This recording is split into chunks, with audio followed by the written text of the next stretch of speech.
উৎসবমুখর পরিবেশে আজ সারা দেশে শুরু হয়েছে সনাতন ধর্মের অনুসারীদের ৯ দিনের রথযাত্রা। প্রতিবছর আষাঢ় মাসের শুক্লপক্ষের দ্বিতীয় তিথিতে এই আনুষ্ঠানিকতা হয়। বর্ণাঢ্য প্রথম দিনে ছিল শোভাযাত্রা সহ বিভিন্ন আয়োজন। রাজশাহীতে শোভাযাত্রা সহ নানা আনুষ্ঠানিকতায় হচ্ছে সনাতন ধর্মের অনুসারীদের অন্যতম ধর্মীয় উৎসব রথযাত্রা। মহানগরীর রেশমপট্টি ইস্কন মন্দির থেকে রথ নিয়ে বর্ণাঢ্য শোভাযাত্রা বের করেন ভক্তরা। এটি শহরের গুরুত্বপূর্ণ সড়ক প্রদক্ষিণ করে। ঢাকার অদূরে ধামরাইয়ে চলছে রথযাত্রার বিশাল আনুষ্ঠানিকতা।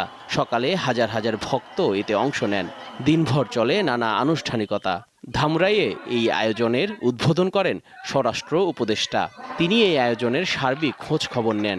বর্তমান সরকার একটি বৈষম্যহীন ও মানবিক বাংলাদেশ প্রতিষ্ঠার লক্ষ্যে নিরলসভাবে কাজ করে যাচ্ছে।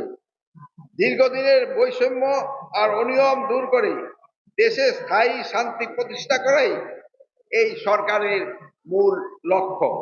রথযাত্রা নিয়ে সারাদিন সাত সাত রব বিরাজ করে শেরপুরে।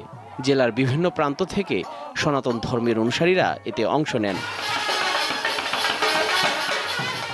নারায়ণগঞ্জেও রথযাত্রা ঘিরে ছিল নানা আনুষ্ঠানিকতা। এ সময় শহরের প্রধান প্রধান সড়কে পুণ্যার্থীদের ঢল নামে।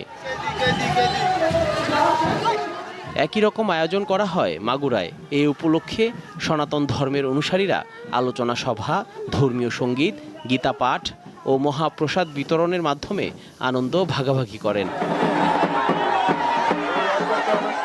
নওগাঁতেও রথযাত্রা উপলক্ষে বিভিন্ন অনুষ্ঠানের আয়োজন করা হয়। এতে সব বয়সের ভক্তরা অংশ নেন। রথযাত্রা সামনে রেখে পটুয়াখালীর কলাপাড়ায় শোভাযাত্রা বের হয়। এ সময় ঢাকের বাদ্য ও উলুধ্বনিতে মুখরিত হয় আশপাশ।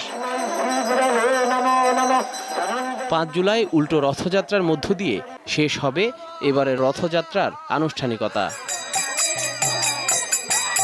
দীপ্ত বার্তাকক্ষ।